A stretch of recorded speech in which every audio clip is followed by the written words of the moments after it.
affiliates, and other insurers. Not available. Hey, Cudahy to all my friends and relatives in four directions. This is Robert Pilot of Native Roots Radio presents I'm Awake. I'm here to ask you for your support. Finding honest Native-centered news is not easy. But with your support, we're able to provide accurate information about Standing Rock, Line 3, treaty violations, and COVID-19 in our Native communities. Please visit Native Roots Radio Network on Patreon and donate if you can. That's Native Roots Radio Network on Patreon. Pinigigi, and thank you for your support. The city of Minneapolis is now on Native Roots Radio with Minneapolis AIR. AIR stands for American Indian Relations. Guest host Christine McDonald talks to people about important things affecting the city's Native communities. Minneapolis AIR dives into topics like public safety, public health, elections, and so much more. Tune in to Minneapolis AIR on Native Roots Radio from 5 to 6 p.m. on the second Wednesday of every month, right here on AM 950. In a galaxy not so far away, the battle for truth rages on. Smart Wars is a solo exhibition by Rory Wakemup, a Minnesota Chippewa artist who flips the script on Star Wars using humor and regalia. Wakemup challenges colonial narratives and reclaims indigenous values of balance, resilience, and environmental activism. This exhibition runs February 27th through April 5th at All My Relations Arts in Minneapolis. More information at allmyrelationsarts.org.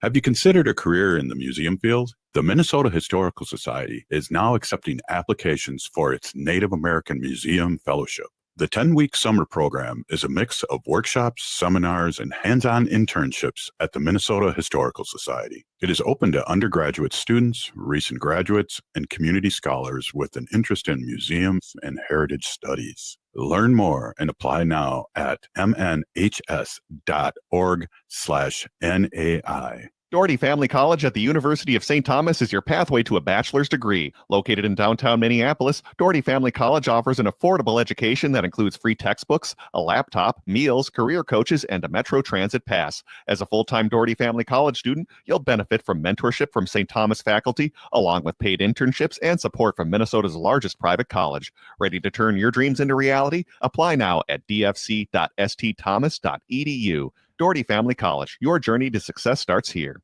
With your AM 950 weather, I'm Brett Johnson. Look for a chance of rain tonight with a low around 40, Thursday sunny with a high near 60, and Friday a chance for rain with a high around 73.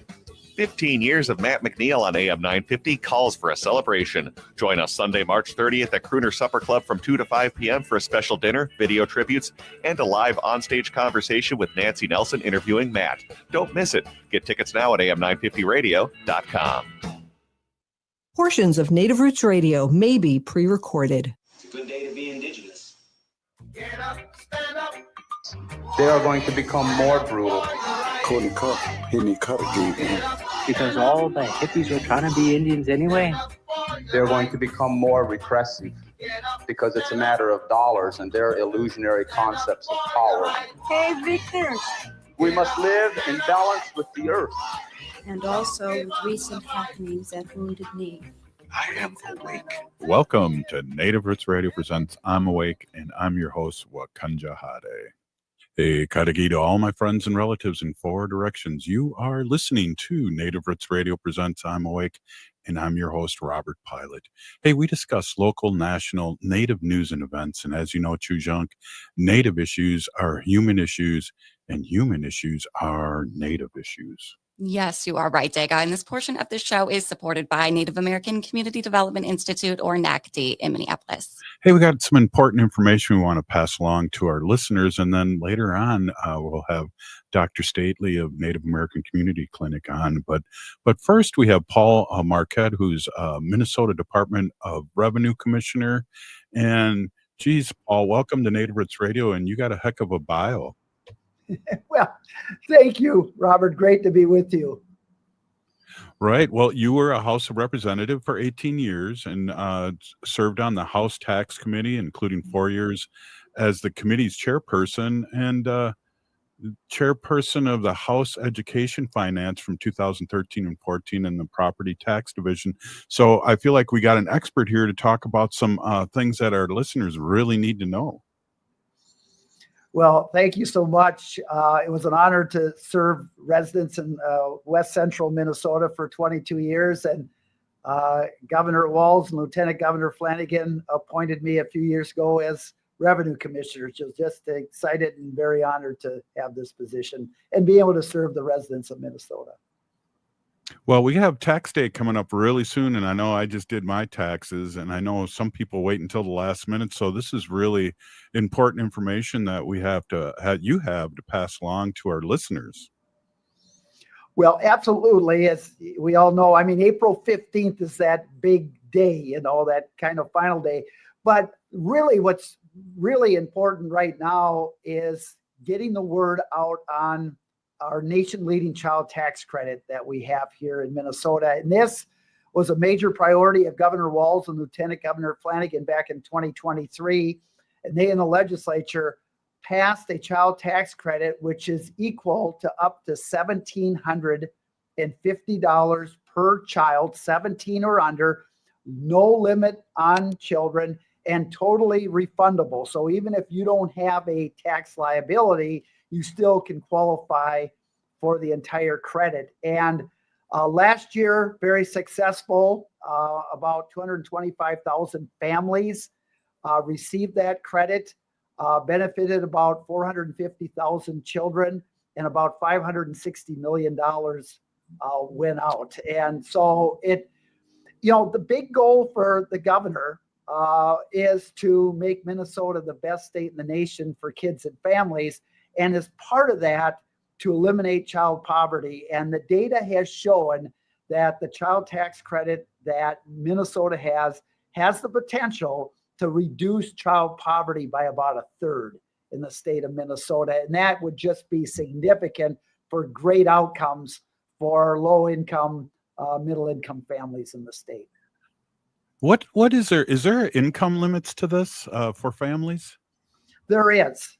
So for a married joint filer this year, it's about $37,000 to qualify for the maximum, but it phases out relatively slowly. So for a married joint filer, if you have 4 children, you probably don't phase out till you get close to about $95,000 income. And for single, it starts at the max at that $1,750 to get that is at about $31,000 income. But again, that phases out relatively slowly. So, if you have 3, 4, 5 kids, you're up to about $80,000 to $100,000 of income before you would phase out of that. So it's pretty robust. And like I said, one of the very leading ones in the nation. That's exciting. Is there a way to apply for it, or how do people to get these tax credits for their children? Yeah, so so the one thing which is really important is that you need to file an income tax return.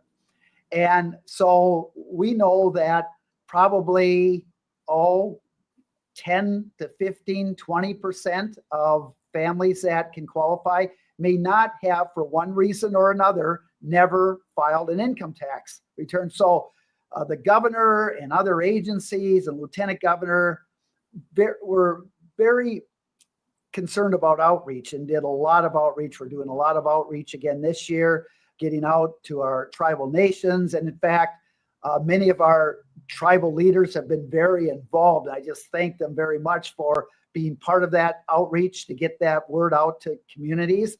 But we say, even if you haven't filed before, file now, claim that credit. And if you have questions, you can go onto the Department of Revenue website. You can just go to income tax. They'll take you through there. But also, if you're looking for a free tax preparation site, just go to our website, put in free tax preparation, and it'll actually give you sites that you can contact close to you that you can receive some help as far as filing your taxes for free. And so there's a number of ways you can do that. And if all else fails, just contact the Department of Revenue and we can certainly help you file that. But we encourage families to do that because we've heard so many success stories on how this has really, really helped families out. And one thing we've added this year, and we will be the first state in the nation to do this, is we have advanced child tax credits. So what that means is you file for your tax credit now in February or March when you file your taxes now, and then you can check a box and receive an advance payment of your next year's child tax credit later in the year in 3 equal installments in August, October, and December. So for families who they depending on their financial situation, the payment can match their financial situation. And so that is an option this year.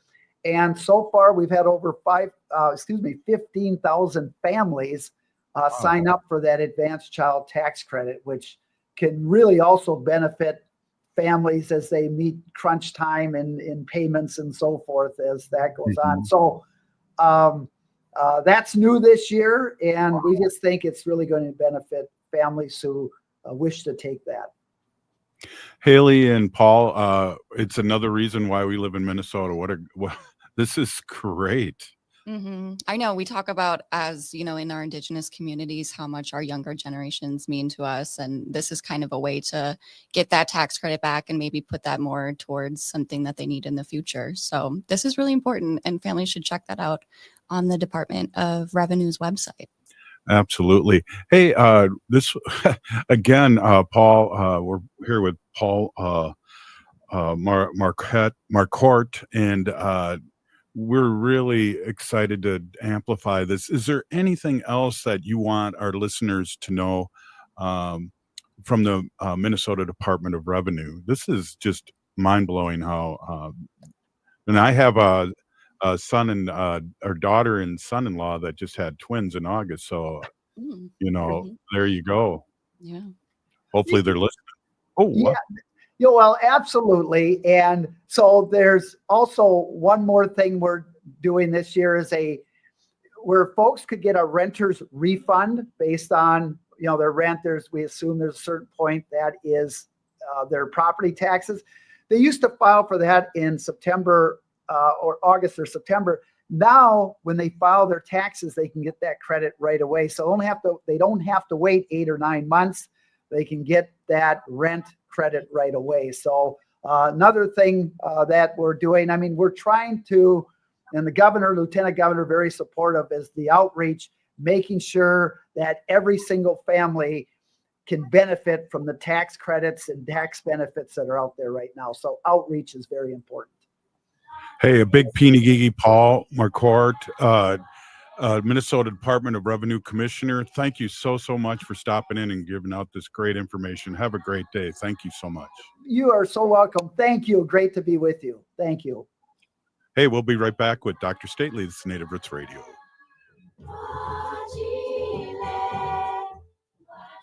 Activism in the 21st century takes many forms. For Minnesota Chippewa artist Rory Wakeup, it's Funktivism. He uses humor, satire, and regalia to challenge social and environmental injustice. Smart Wars is Wakeup's latest solo exhibition. It's a bold mix of Indigenous heritage with modern commentary. Through his multimedia art, Wakeup challenges perceptions and sparks conversations about Native resilience, climate action, and truth-telling. See Smart Wars at All My Relations Arts in Minneapolis, February 27th through April 5th. Details at allmyrelationsarts.org.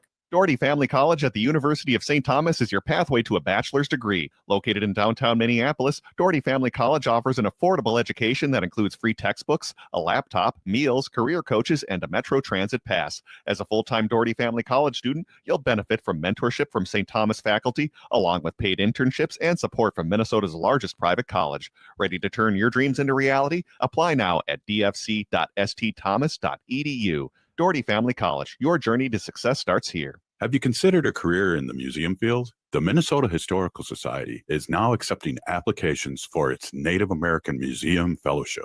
The 10-week summer program is a mix of workshops, seminars, and hands-on internships at the Minnesota Historical Society. It is open to undergraduate students, recent graduates, and community scholars with an interest in museums and heritage studies. Learn more and apply now at mnhs.org/NAI.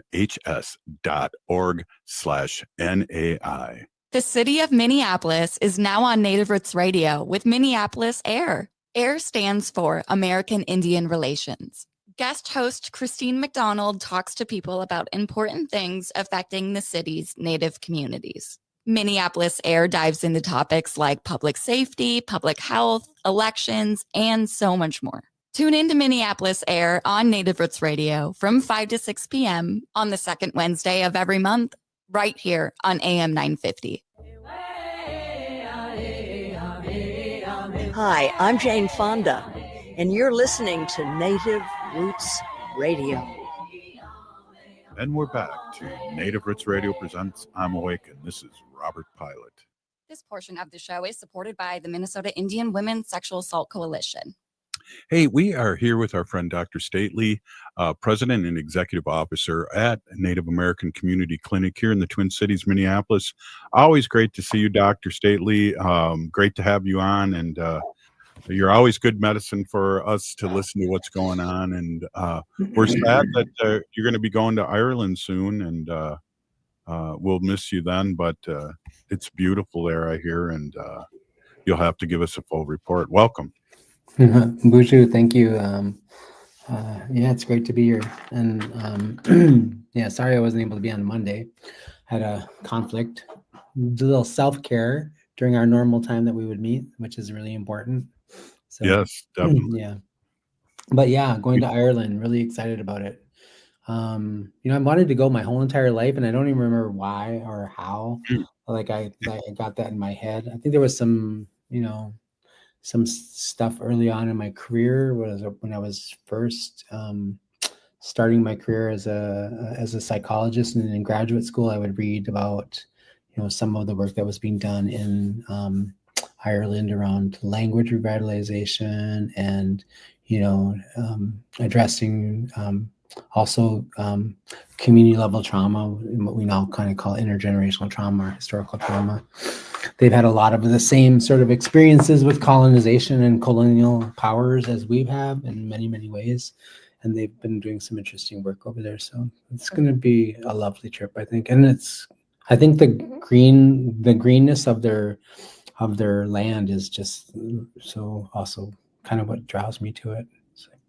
Wow, that's beautiful. And then it's I think you grew up with this too, but I always remember, and this is kind of off subject, but I always kind of remember when the Irish and the Catholics were battling, and they always made it seem like it was a religious war, the news, but it really had to do with one was from Ireland and the others were English, and they never really said that until I met a few Irish people in my teens, and they explained that to me.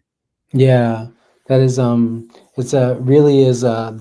conflict really was around imperialism, right? So quite frankly, it's like the right to practice your own beliefs and have your cultural life ways protected, much like what we contend with as Indigenous people on this land. So it was it's exciting to go there. I'm really excited to be there I'm going with a couple of family members, and we're going to do some really cool things, I think.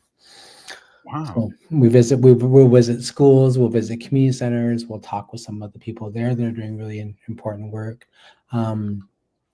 And I'll get to share about the work that we're doing here in the community in Minneapolis, especially the work that NACC is doing around, reclaiming, reconnecting our ourselves and also our communities and the patient relatives that we serve to the land, recognizing that the land is our original mother, and opportunity to provide opportunities for healing and revitalization. And so it's just exciting. It's exciting to go and see what other people are doing, and then also share some of your own ideas and the work that you're doing, and then kind of bring some other ideas back as well. Well, I know on St. Patrick's Day, Haley was talking about that, how the Native Americans had a relationship with Ireland during the Irish famine, potato famine. Yeah, there's I have a colleague of mine I have a couple colleagues of mine who I used to work with at University of Washington, the Indigenous Wellness Research Institute.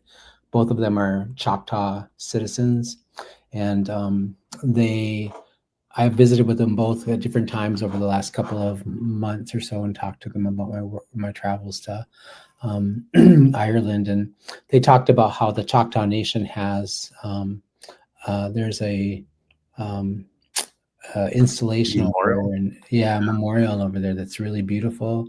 I'm hoping that I get to make it there and just spend time. I mean, there's a strong connection between Ireland and Minnesota. There's also a strong connection between Indigenous people here on Turtle Island and the Irish people. Yeah, Haley, do you remember what that was called? I don't. Was it like the Seven Council? It was feathers something. I'll look it up though. Yeah, it's beautiful. It has all. I believe you're right, Haley, and it has all those feathers from the tail up in a big thing, and it's beautiful lit up. Hopefully, you can get. Yeah, out. it looks like a arboretum or something. Yeah, it's really beautiful and kindred spirits sculpture. Yeah. So the Choctaw Nation gifted that to them, and they have still a very strong relationship, and so I'm excited about that. I'm excited because I have a colleague of mine, a research colleague of mine who does work in Indigenous.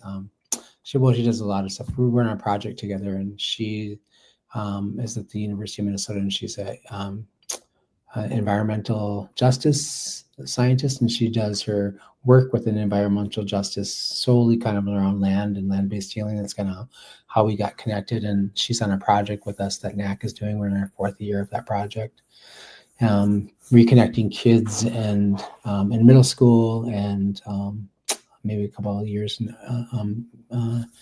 elementary. We're reconnecting young people to their relationship to the land, connecting them to the water, the land, our medicines, our food, and then also doing Indigenous games with them, like primarily wood and stick lacrosse. And we've been doing this for 2 years now, almost 3, in St. Paul schools and Minneapolis schools. This year we're implementing that program called BRAID, Building Relationships Around Indigenous Endurance. Is cool. The name of that project. But she's amazing, and she's connecting me with some people in Northern Ireland who are the children and the grandchildren of people who were deeply involved in starting in the IRA.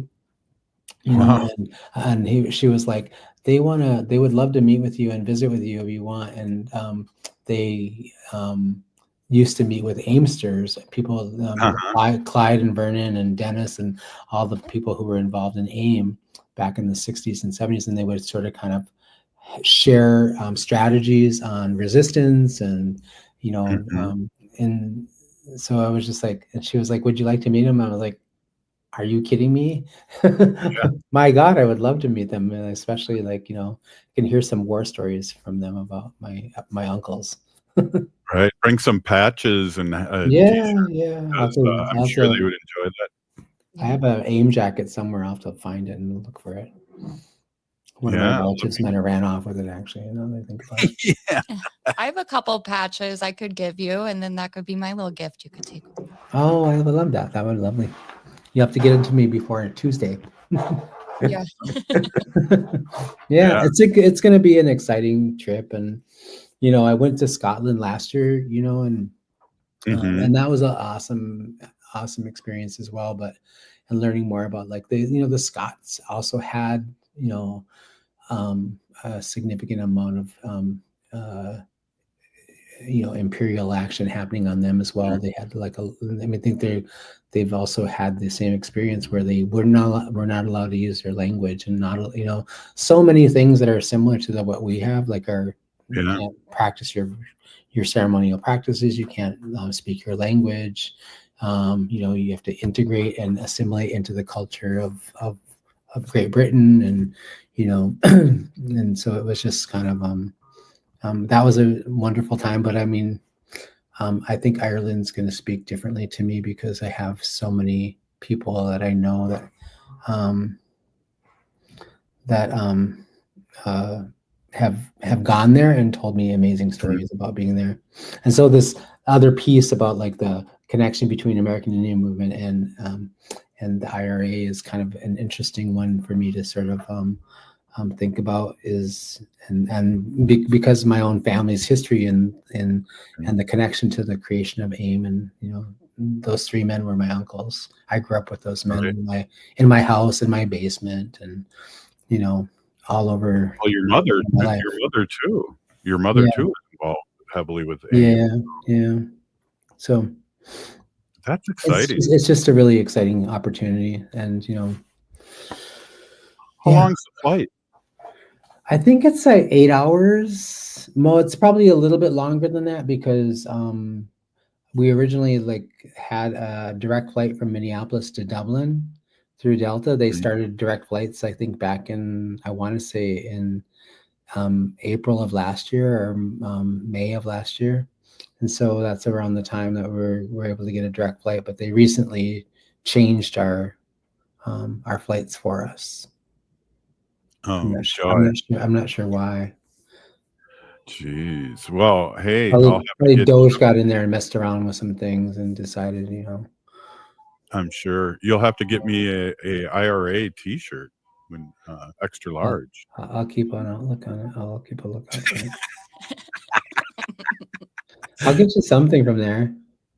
Right on. I got something. If you really need some AIM stuff, I got some AIM stuff too. Cool. Yeah, that would be great. Cool. I can probably get you an old Patty's T-shirt from some pub or something like that. Give it to me on my sobriety date. Hey, we're here with Dr. Stately, President and Executive Officer at Native American Community Clinic, and we're always fun, and it's always fun to share and talk and find out what's going on. We're going to hit some hard questions on the next segment, and we'll be right back after this short break. Stay with us.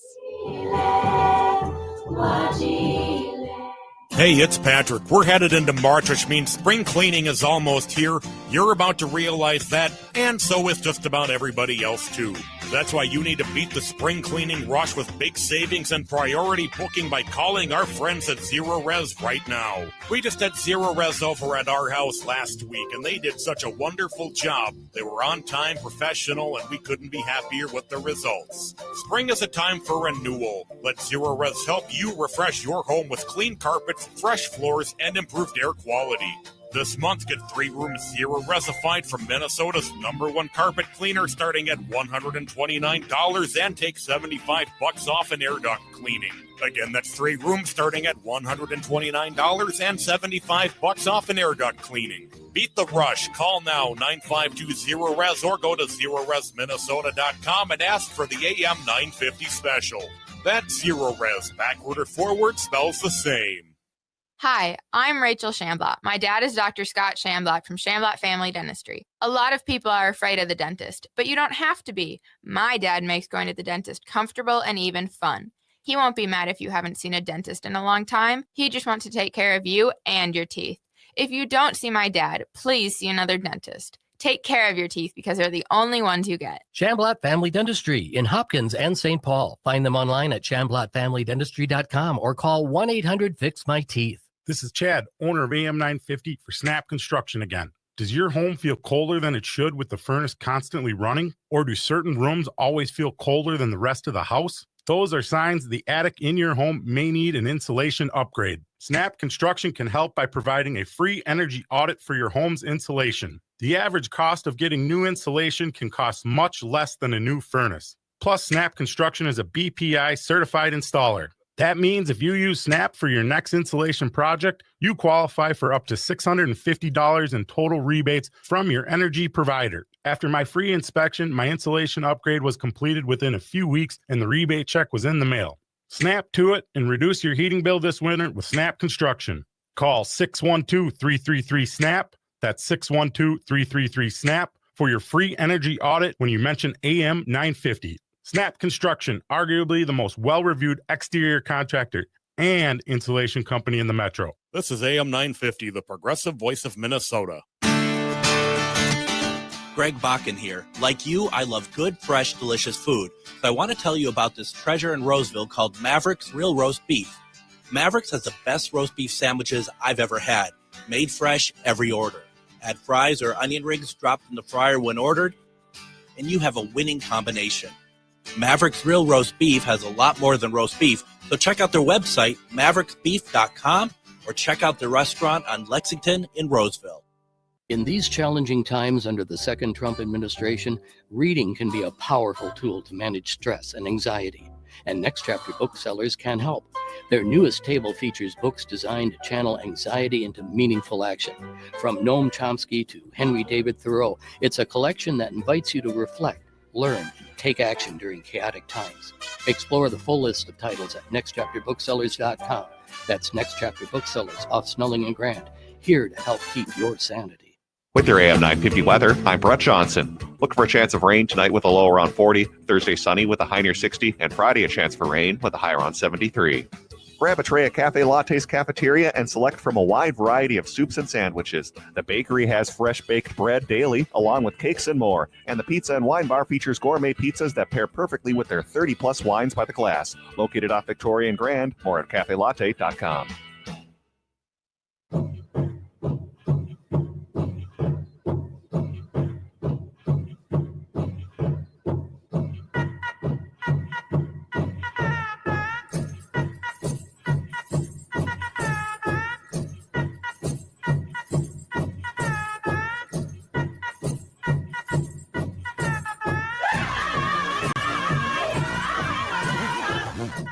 Welcome back to Native Roots Radio presents I'm Awake, and this is Robert Pilot.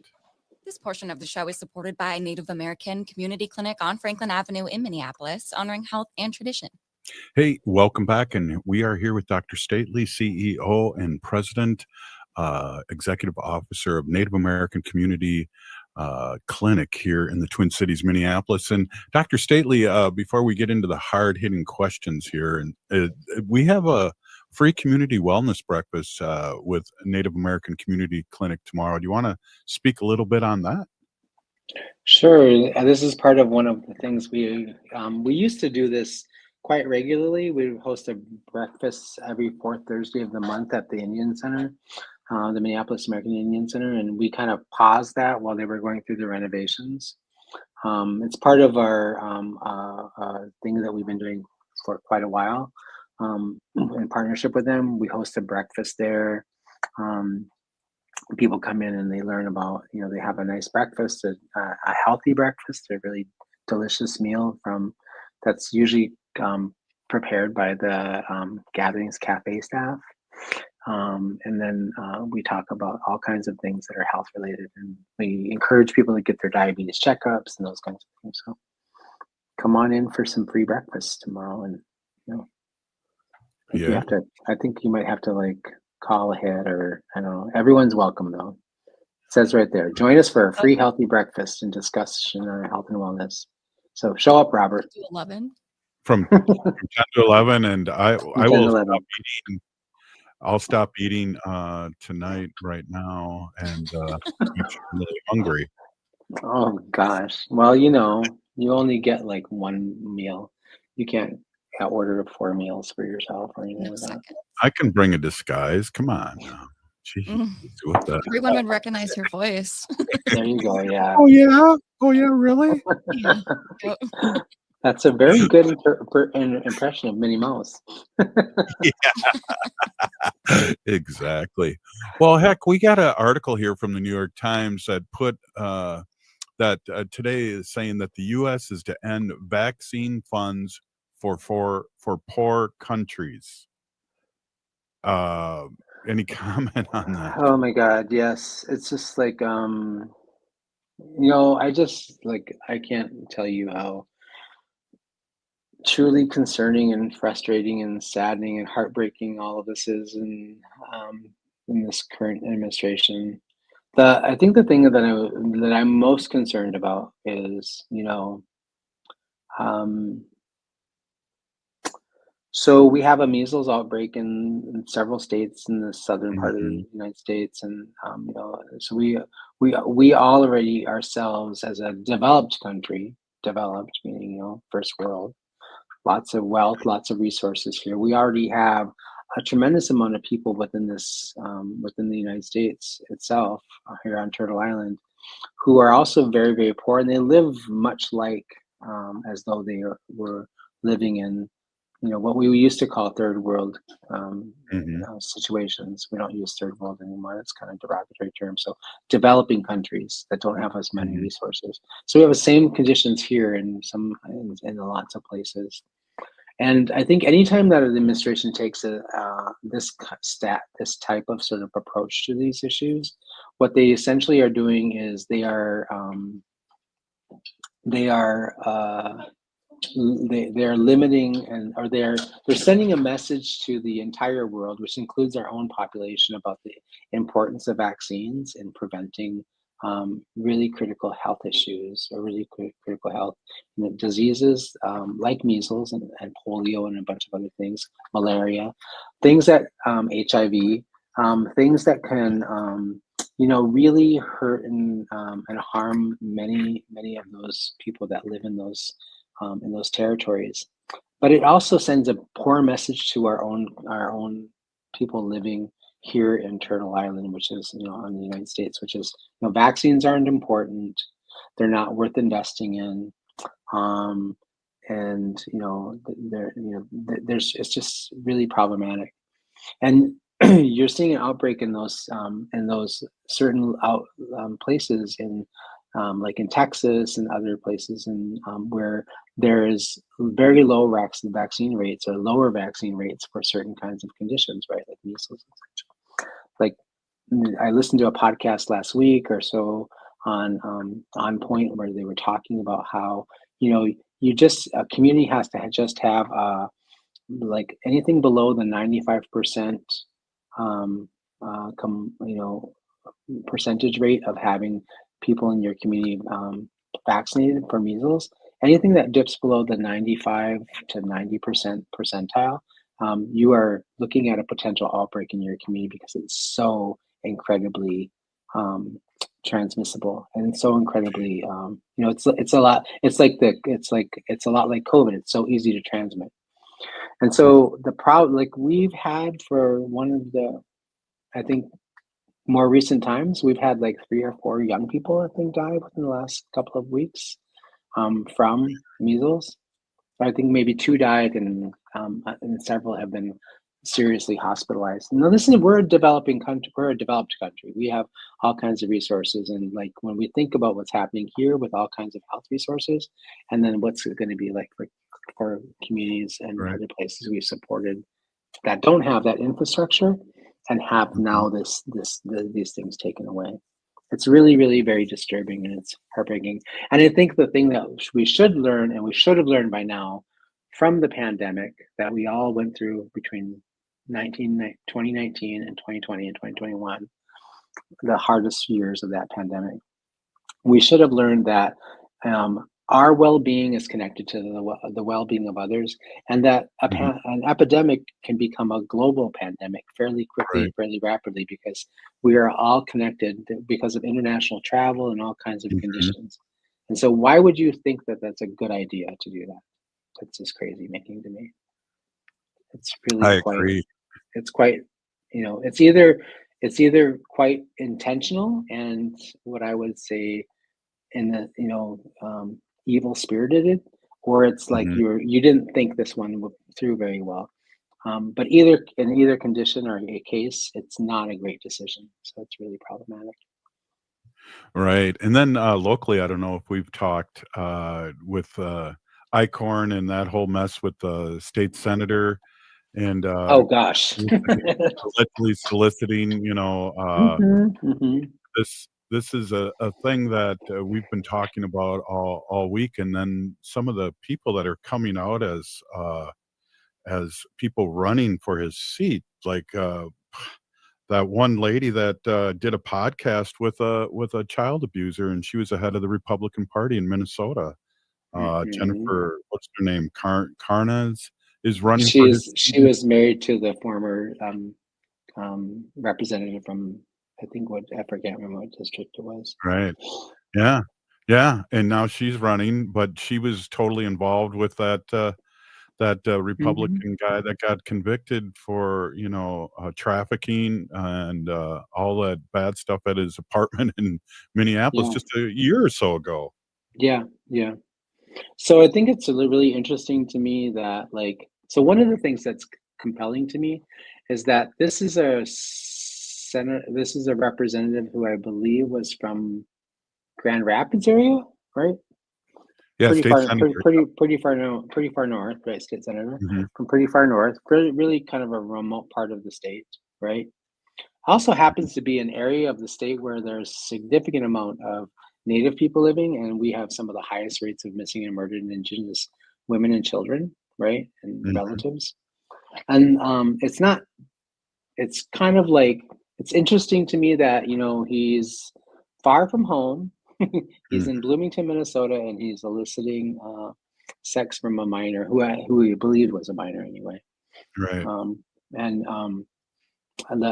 it's interesting to me that his text message they talked about some of the text messages that were exchanged between him and the quote unquote minor, who was really a police officer, was something like, well, when do you turn 18? He didn't say like, well, you're underage and I got to stop this conversation. Sorry, Mhm. I made a mistake. He's trying to find out how close they are to being 18 and then maybe possibly, justifying it in his own head. Well, they're almost an adult. Yeah. Well, It's it's not- amazing too. It's amazing too, Dr. Stately, and I know your background, you can kind of talk allegedly, but the background that you have, these people that do this isn't the first time I'm sure he's done it with that kind of No. verbiage that he was using in the texts and the questions. No, people of this nature are sociopathic. Yeah. So, and I know what I'm talking about because when I was in my training as a psychologist, I did do some work within one of my rotations from 1 year of my rotations was, I think, my last year of study was I worked in the state psych hospital, and I did one rotation through the not guilty by reason of insanity wing, and then I did another one in just like severe mental health SPMI folks. And so one of the things that was really interesting for me, like I was really happy that I did a rotation with people who were in a mental institution for some really horrific crimes they committed, and were there because they were deemed to be incompetent to stand trial because they were not guilty by reason of insanity, meaning NGIs is what we call them. And they really don't have the capacity, like there's a fundamental piece of like their brain that isn't working properly, and what I mean by that is like they don't have that center of their brain that functions like the rest of us, maybe, who are not sociopathic, that doesn't feel empathy for other people, that doesn't understand the things that I might do that might be harmful to others, why that would be unjust. They just don't have that capacity. And so I think that he probably has that because he's it's shocking actually. Yeah, His behavior. definitely. Yeah.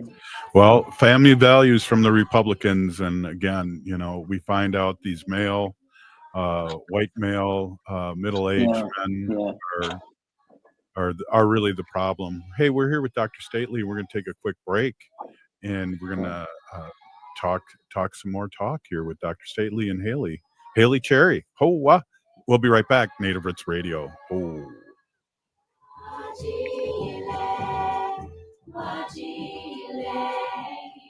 The city of Minneapolis is now on Native Roots Radio with Minneapolis AIR. AIR stands for American Indian Relations. Guest host Christine McDonald talks to people about important things affecting the city's Native communities. Minneapolis AIR dives into topics like public safety, public health, elections, and so much more. Tune into Minneapolis AIR on Native Roots Radio from 5 to 6 p.m. on the second Wednesday of every month, right here on AM 950. Support for Native Roots Radio comes from the Walker Arts Center, an art space that's more than the spoon and cherry.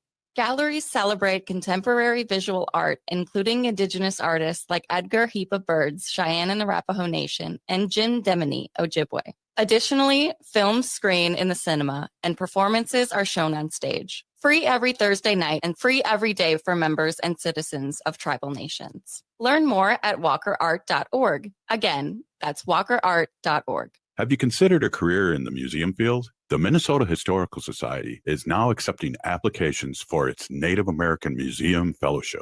The 10-week summer program is a mix of workshops, seminars, and hands-on internships at the Minnesota Historical Society. It is open to undergraduate students, recent graduates, and community scholars with an interest in museums and heritage studies. Learn more and apply now at mnhs.org/NAI. Doherty Family College at the University of St. Thomas is your pathway to a bachelor's degree. Located in downtown Minneapolis, Doherty Family College offers an affordable education that includes free textbooks, a laptop, meals, career coaches, and a Metro Transit pass. As a full-time Doherty Family College student, you'll benefit from mentorship from St. Thomas faculty, along with paid internships and support from Minnesota's largest private college. Ready to turn your dreams into reality? Apply now at dfc.stthomas.edu. Doherty Family College, your journey to success starts here.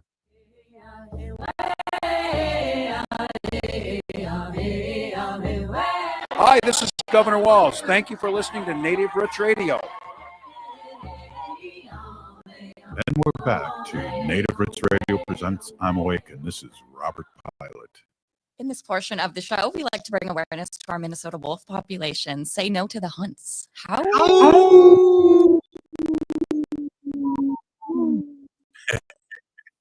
Yeah. If I was at home and I was doing that, my dog would be howling with us. Yeah.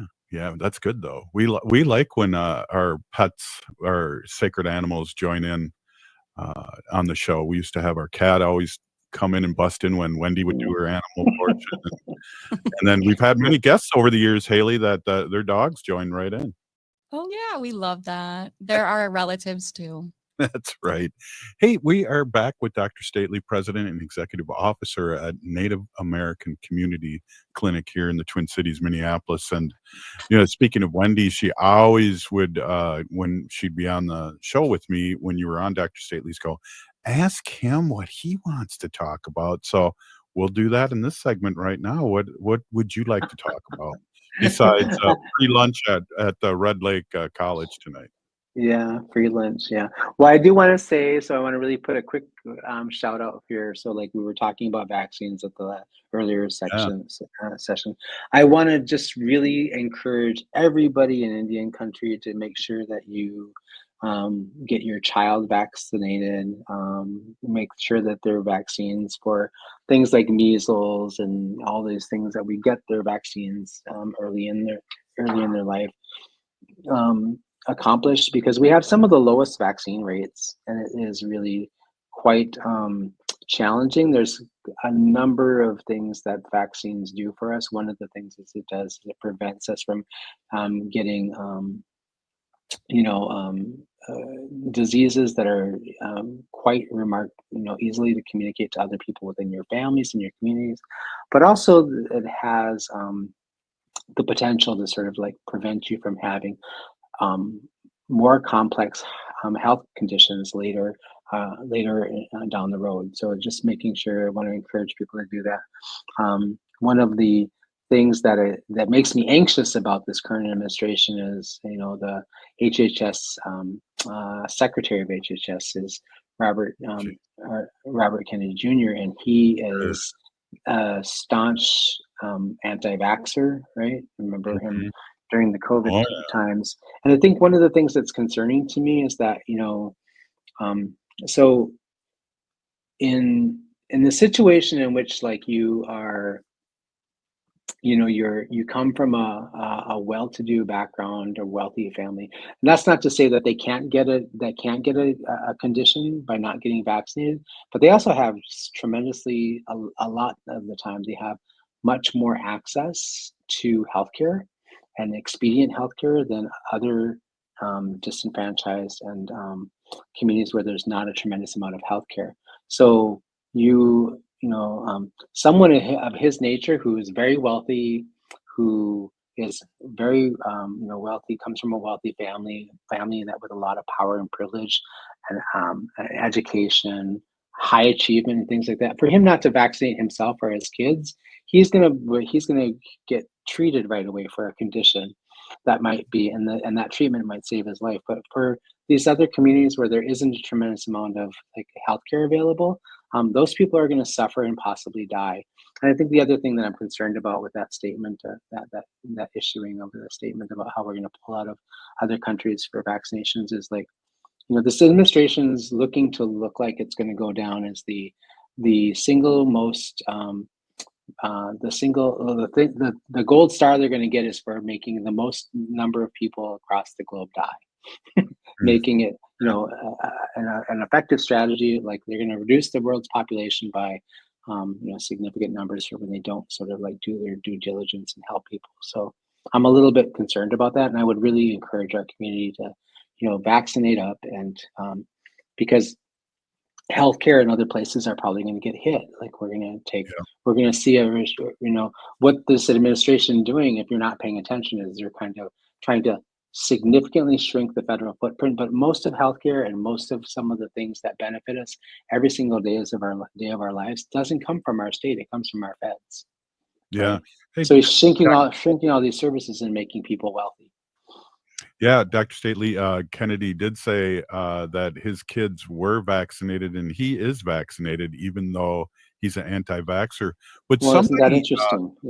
Yeah, it's very interesting, and it's Republicans talking out of both sides of their mouth again.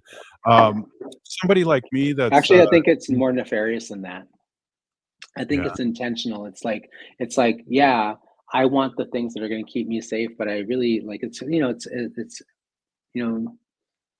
either intentional or unintentional, trying to annihilate people who are, who are disenfranchised.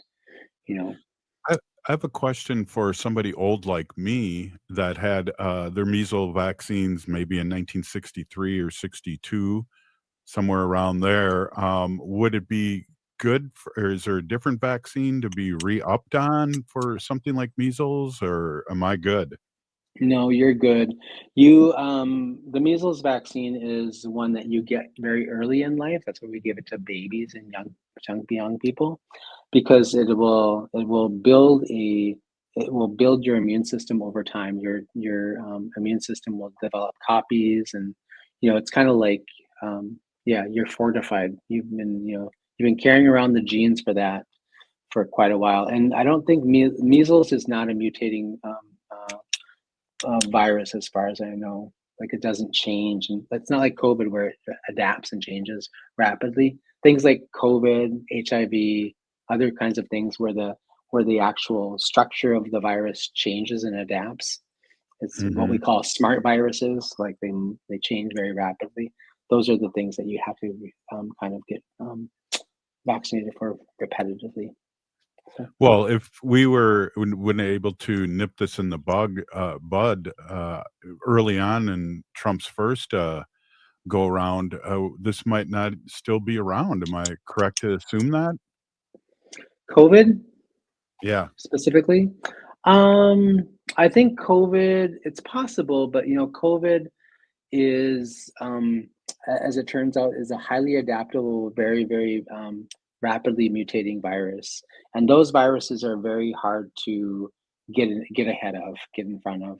So maybe if we had done like very early on, like within the first month or two, we had been able to sort of figure that out and do something more rapidly, and that was during his administration, so it's possible.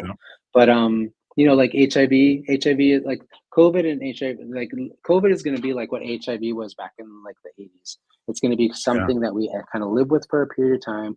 We have a way of managing and preventing its spread and transmission. And we also have a way of managing and treating it when it happens. Now, I think one of the things that I would hope people have learned from this pandemic we just came through, and like avian flu should be concerning people, besides just the fact that, just chicken's more expensive and eggs are like through the roof. You can actually if those chickens were people, they'd be living in like, high rises, in downtown New York City. They're worth so much, right? Right. But the point is that, you know, what you want to do is just what we should be recognizing is that when we are not prepared well and we don't have our eye on, you know, down the road looking at the things that are about to come, it makes us very vulnerable. An analogy I tell people all the time, I just said this to somebody earlier today, I was like, when they teach you how to drive, they don't tell you to look at the dashboard in front of you. They tell you to pay attention to, you know, down the road and see the things that are coming so that you can avoid them and prevent yourself from getting in an accident or dying or killing somebody. So the same thing applies here. It's like we should be looking down the road, not in front of the dashboard, and paying attention to like what's right here. Wow, I'll be stealing that analogy. I like that one. Oh, wow. Just give me credit. Yeah, Dr. Stately said, hey, big peeny gigi, Dr. Stately, for being on and being flexible, and we will talk to you very soon, and I might see you in about 20 minutes here. This is Native Roots Radio. We're still here. We are the 7th generation. Keep going, man. Yes, Thank you so much. Right on. Peeny gigi, Haley. We'll see you tomorrow.